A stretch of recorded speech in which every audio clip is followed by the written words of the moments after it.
Hello friends, welcome to Electropixels. If you like our channel, please don't forget to like, share, subscribe and press the bell icon for getting further notification.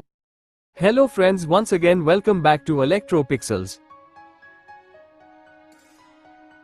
Today in this video we are going to discuss about this Panasonic LED TV display repaired by cutting both sides gate signal tracks. Here this TV, it comes with single COF Samsung panel with SM4186 Dc IC. Here the complaint is blank display.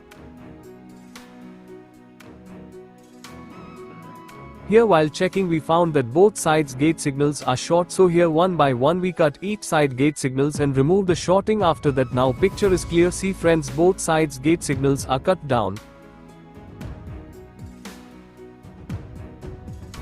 So that's it. Hope you like this video. If you like our channel, please don't forget to like, share, subscribe and press the bell icon for getting further notification. Thank you for watching.